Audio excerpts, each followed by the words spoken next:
Hi, fam. Welcome to the TransLash Podcast. I'm your host, Imara Jones. Thank you all for your tremendous support that helped make our launch last month such a success. We received so many shout-outs, including one from The Advocate that called this podcast, quote, required listening, close quote. So you better listen. Every 2 weeks, you'll hear trans people and our allies talk back about what matters most to us and how we can create a fair world for everybody.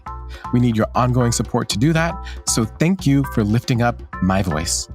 This week, I talked to Kai Wright, host of WNYC's The United States of Anxiety, about the links between transphobia, the history of fear in America, and the 2020 elections. Just a living, breathing, unapologetic trans human being threatens so much about the ways in which we code power and gender. Plus, you'll hear from Marquise Vilson, too bad you can't see him, a Black trans actor and activist. He opens up to me about the importance of transmasculine representation and using his platform to combat violence against trans women of color. Visibility and representation is super important. It allows you to build a person relationship with that person in a way that is not always centered around our transness. We've got a great show for you today, so stick around.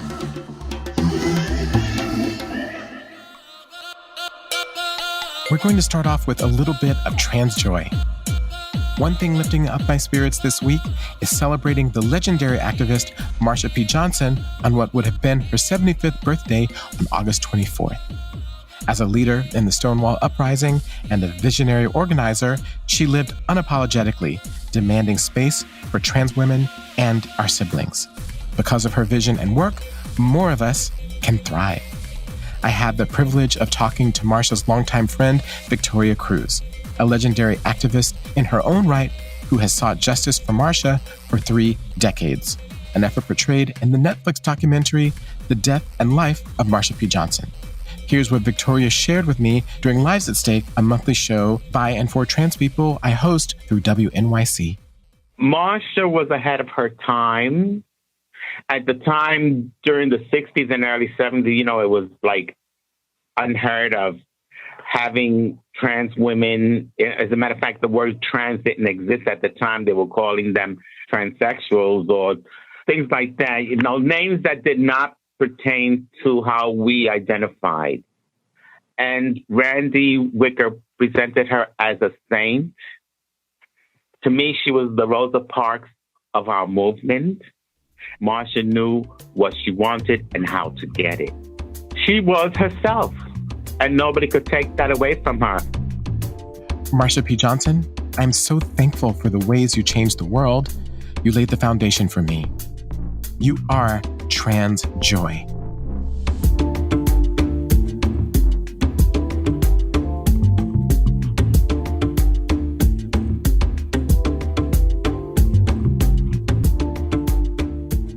Next up, returning to hot topics in the news with our segment called, well, the news.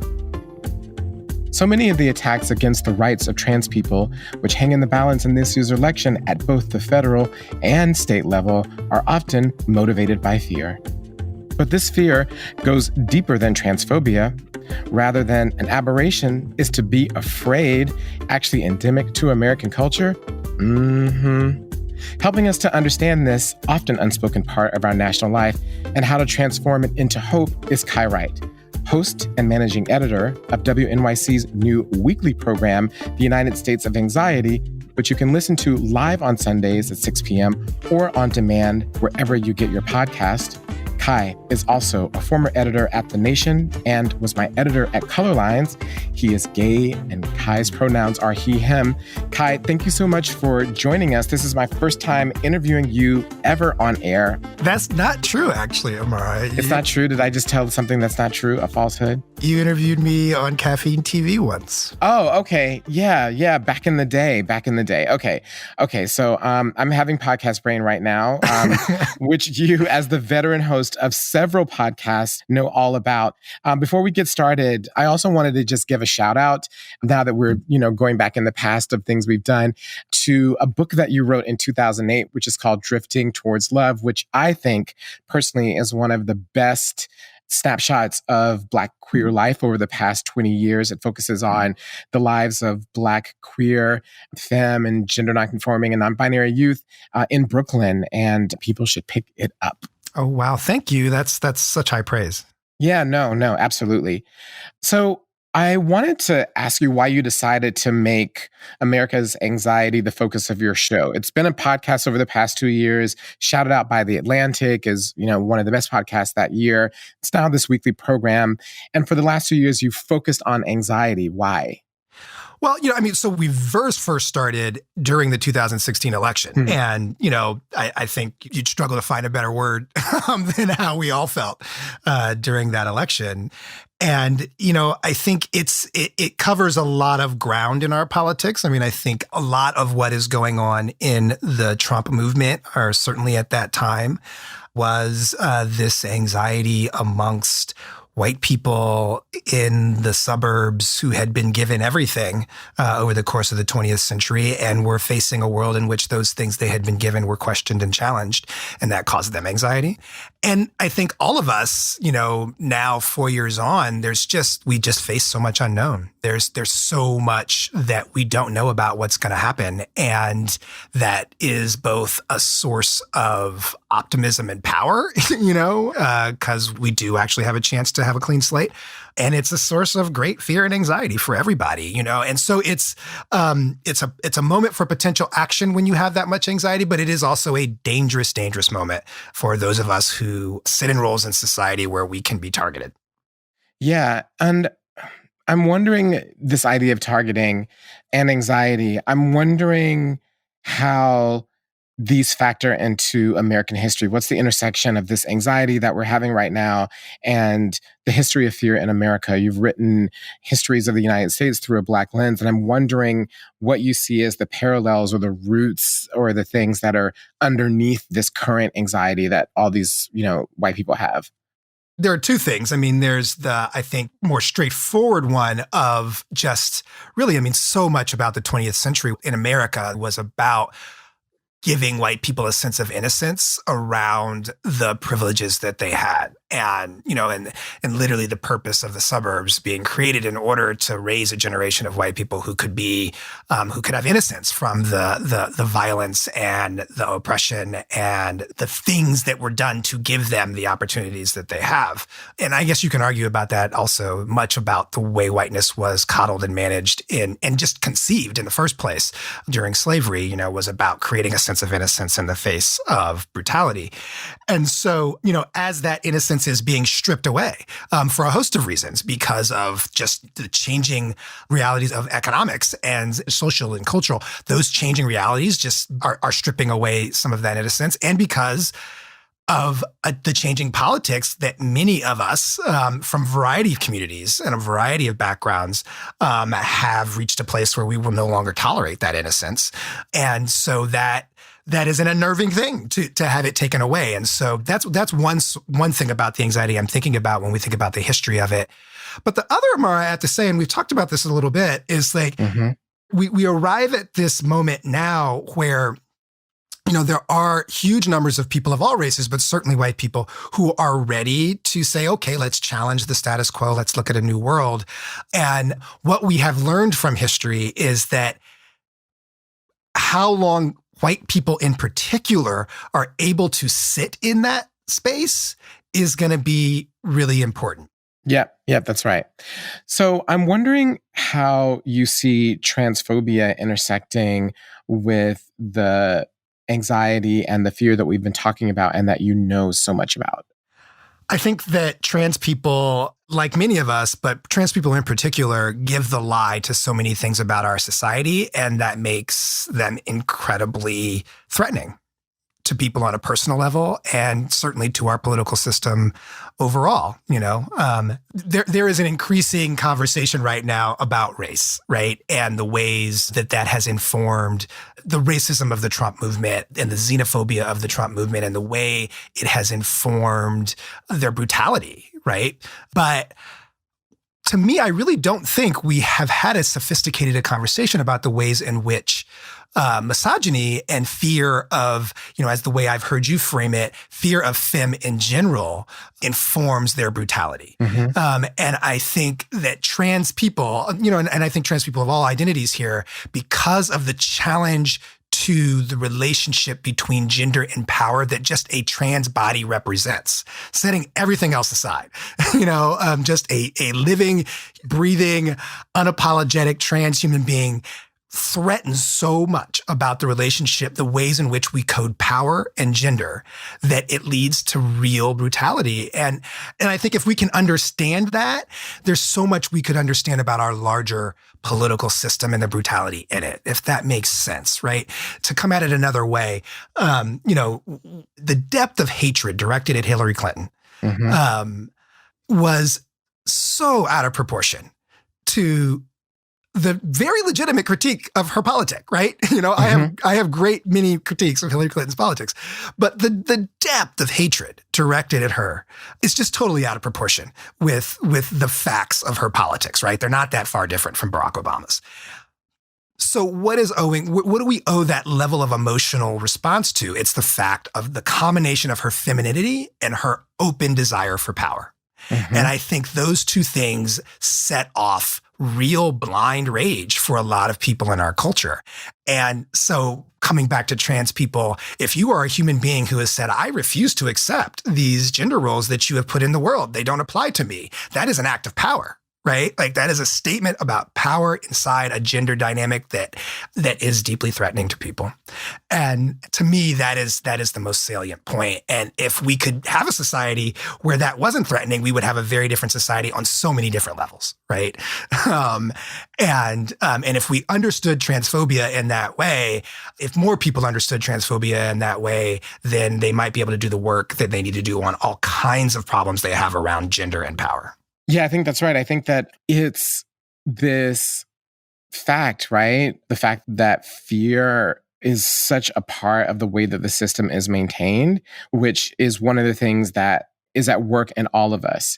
And I think the minute that you step outside of that, then you become frightening, ironically. The minute you refuse to be afraid. That's right. Yeah. That's right. That's right. You become frightening, and it's deeply, deeply triggering because our entire system rests on fear in ways that you are unpacking and exploring, but just really haven't really been unpacked in some really powerful ways, which is why I think what you do is really important. And it's that relationship to power, because when you're refusing to be afraid, you're asserting power. That's right. You're asserting a power that people are not comfortable with. That's right. It's an upsetting of the power structure. Yeah, I hadn't thought about it. I mean, the interesting thing, right, is that the conversation around transness and trans people is about powerlessness and marginalization, but the reaction is the exact opposite, right? People react to trans people, react to us as if we are extremely powerful as a threat. That's how you react to things that are threats, right? You don't react to things that are marginal in ways that aren't, are deeply, violent or those types of things. That's right. I think that's really important. So one of the things that you would tell me all the time as an editor is that you got to give them hope in my pieces. This is really good, Imara, but where you got to give them hope. Well, Imara, your analysis is often quite dire. And is. True, but dire. It is. So in this, you alluded to it before, but for you in this moment, when you look out, where is the hope?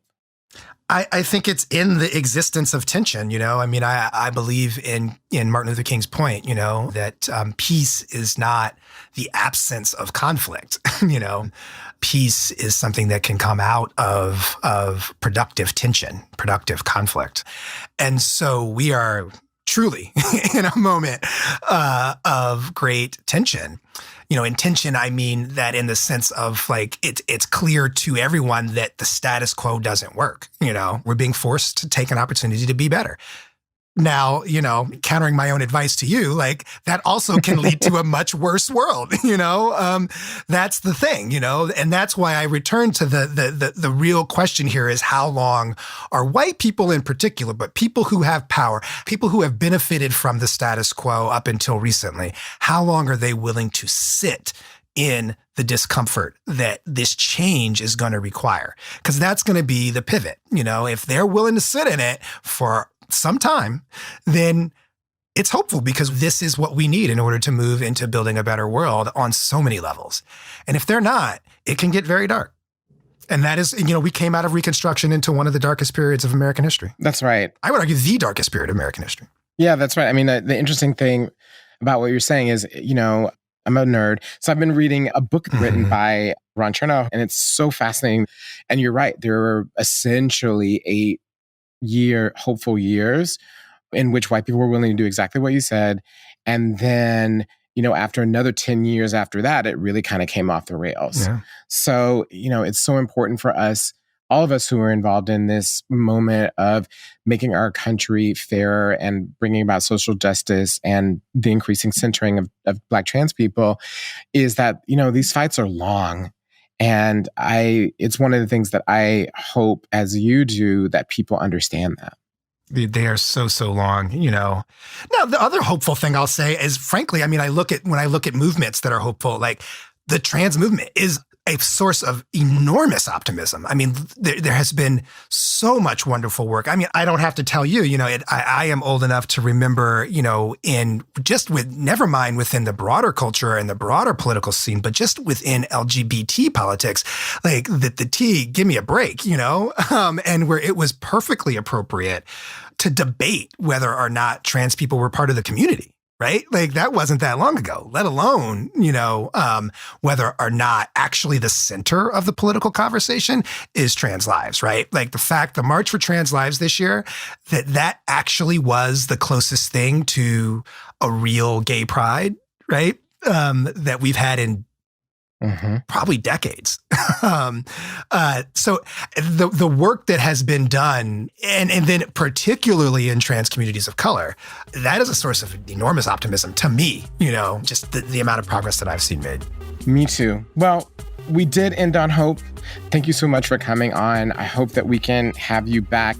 But I really appreciate you being on today, Kai. Thank you so much. I'd love to come back, and I hope we can have you back on United States of Anxiety. Perfect.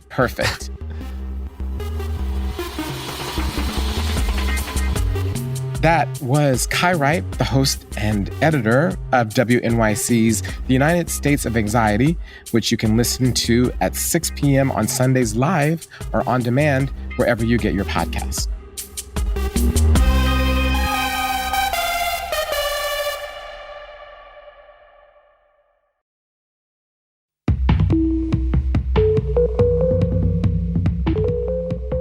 Our last segment today is Transform. Trans people, both high profile and at the community level, are innovating and creating the future for all of us. Transform takes us into their world. Joining us is Marquise Vilson. He's an activist and actor who uses his visibility as a Black transmasculine person to push for change and end violence against Black trans women, including the recent LA attack victims, Eden Estrada, Jocelyn Allen, and Jocelyn Bissonnette. In addition to his activism, Marquise is a groundbreaking actor. He's appeared in films such as the Netflix documentary Disclosure and television series like Law & Order SVU. Marquise's new documentary, No Ordinary Man, about Billy Tipton, a trans jazz musician, premieres later this month. Marquise, I'm thrilled to have you. Thank you for having me. Of course. I wanted to start out with your decision to define yourself as an activist first and then an actor, which is an interesting choice. Most people like you at this point in their career do the opposite. Why do you choose to identify as an activist first and an actor second? My personal choice to identify as an activist first comes from my personal life experiences. Also having been rooted in activism, growing up in low-income housing in the projects, having a father whose story is the typical Black story, reported missing on Christmas Day in 1988, and having police come to my grandparents' house 2 days later to inform us that he had been murdered, December 27th of 1988. So yeah, I think it's the intersections of all of my experiences, my background, where I come from, my upbringing, have been really deeply rooted in the experiences of Blackness, of queerness, of transness, even with regards to HIV. My first relationship or encounter with HIV was with my aunt in 1993. I was probably 12. So yeah, it's one of those things that for me, activism is super important. It's just a part of who I am. Mm-hmm. And on that note about activism, I'm wondering how, given the answer that you just gave, how does acting play in your life? What role does acting play in your life if these other experiences, as you said, are foundational? What part of you is drawn to acting? I think the role for me that acting plays really allows folk to know that people like me exist. I think visibility and representation is super important. It allows you to be inside of someone's home, to build a personal relationship with that person in a way that is not always centered around our transness. Of course, with acting, obviously, that can exist as well, too, where you can have a character who is trans, and there's a need to explore that. But I think just overall, in general, that relationship can really change the narrative and the way that people have thought about us, especially when we're authentically in those roles. Hopefully we can change things a little bit more in Hollywood and see more trans people behind the scenes as well, too, as content creators and writers and producers and actors. Mm-hmm. In this idea of visibility that you mentioned, I think for some people, the stereotype of many people who are transmasculine is that at some point that transmasculine people can achieve, not all, but some can achieve this idea of invisibility, right? So I'm sure when most people see your spotlight graphic on social media or your pictures, have seen you in the number of films and television series that you've done, would assume that you were cis, would assume that you were assigned male at birth, but you choose in that respect as well not to be. You choose to constantly underscore the fact that you are transmasculine and that you were assigned female at birth. And I'm wondering why you do that. Am I allowed to curse? Yes, it's a podcast. So yes, you can say whatever you want to. Okay, because I'm proud as fuck. I am proud as fuck of who I am. There should never be shame in any of the layers of my experience, at least not for me anyway. Yeah, absolutely. Like just the idea of even hearing the word when you said it, invisible, like literally just not existing, not having access to space. I'm a human being like anyone else, and I'm real and I exist, and there's nothing wrong with being proud of who you are. Right. And I mean, for you, that visibility is essential to being an activist, which is how you initially define yourself. Even if being less visible as an actor could give all of these, benefits that you spoke about, that's just not how you define yourself. And I think that that's why this is a really fascinating conversation, because sometimes people assume that getting to a certain level in your career, and as you grow in attention due to disclosure and a whole host of other things, that fame is often defined by leaving things behind, leaving behind parts of yourself, reaching escape velocity from your past. But that's not something that you do. No, I have absolutely no interest in doing that. I do feel a larger sense of responsibility, I would say, having the platform as an actor. I do feel a larger sense of responsibility to further amplify the conversations that I know that exist within my community. Obviously, one specific thing that is happening right now with regards to queer plus community is the violence that we continue to see around trans women, and specifically Black trans women. It's not going away, and I personally don't feel that it's appropriate for me to be silent, because in being silent, it means that I'm complicit, which I'm not. Number one, and also number two, what if it were me? What if that were my story? The last thing that I would hope is that no one was saying anything, especially people who are in positions of power, people that have access to platforms and the opportunity to influence and create change and shift. Yeah, I think that takes us to a really important point. Throughout the summer, we've had countless protests, including those for Black trans people. There's not one that I've been to that I haven't seen you at, and ones that I haven't been to that I haven't seen you at.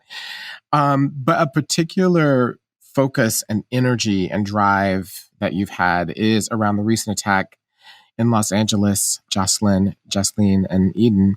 And I'm wondering why you decided to take such a leading and active role in bringing attention to their attack, the way in which the police let it happen, the mob that chased them down both in car and on foot. What struck you about that?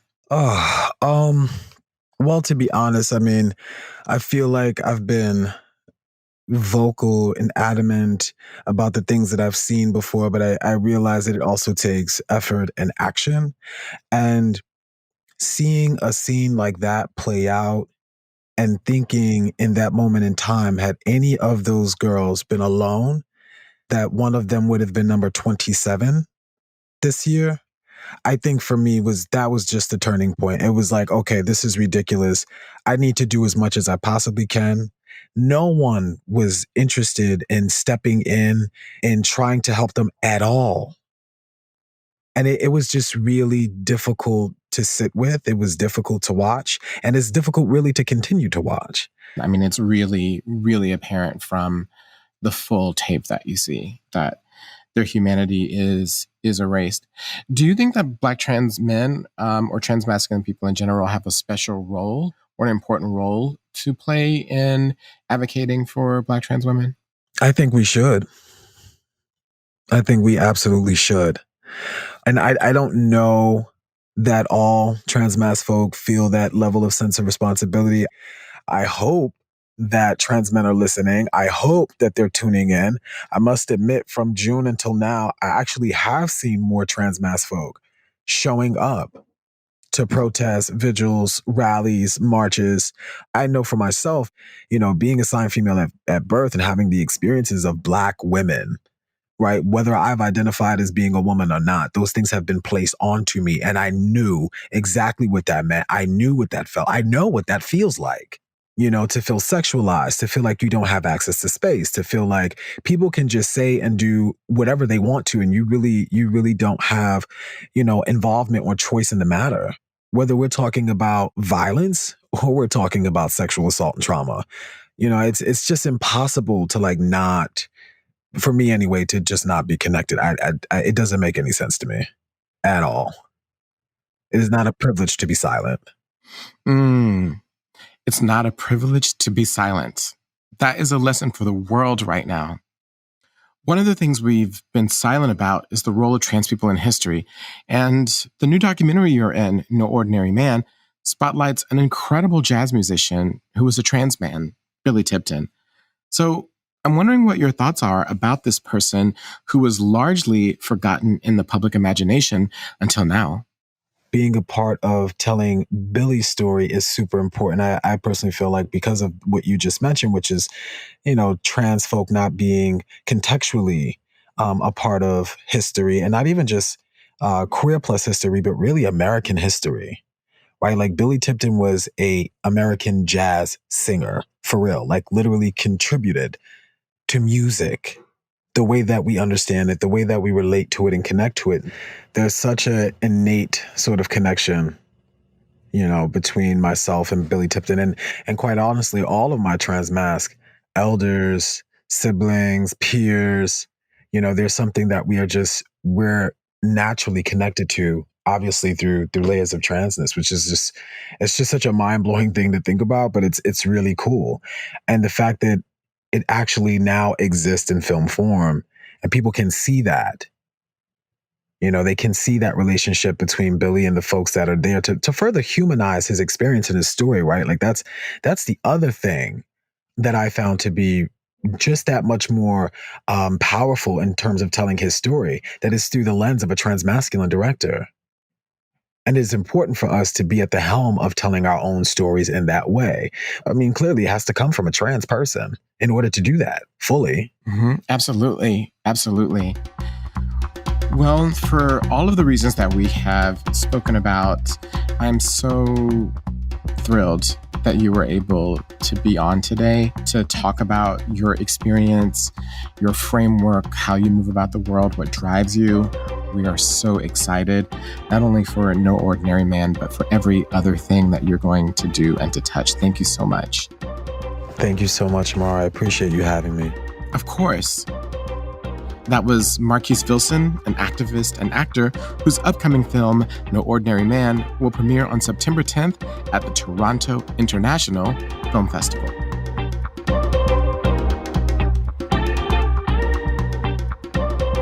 Thank you for joining us on the TransLash Podcast.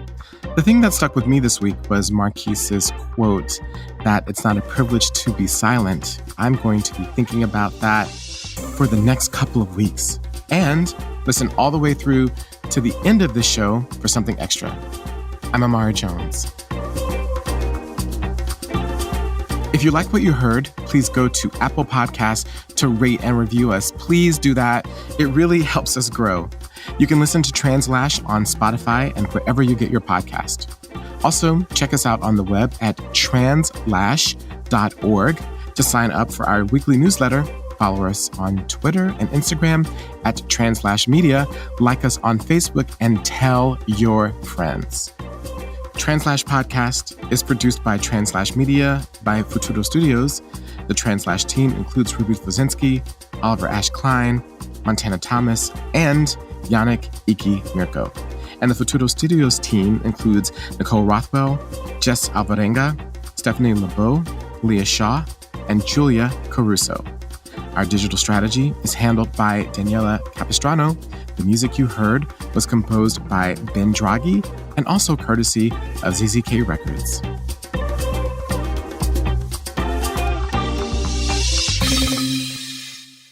All right, TransLash fam, I'm looking forward to some time off. I haven't had any break to speak of since January. I am exhausted. My plan, however, to go to a Caribbean tropical paradise because of coronavirus. It was going to be really cheap, but sadly, now the coronavirus cases there have shot up by 100 times. And so I'm going to be in my house, but it's still going to be good. Thanks for listening.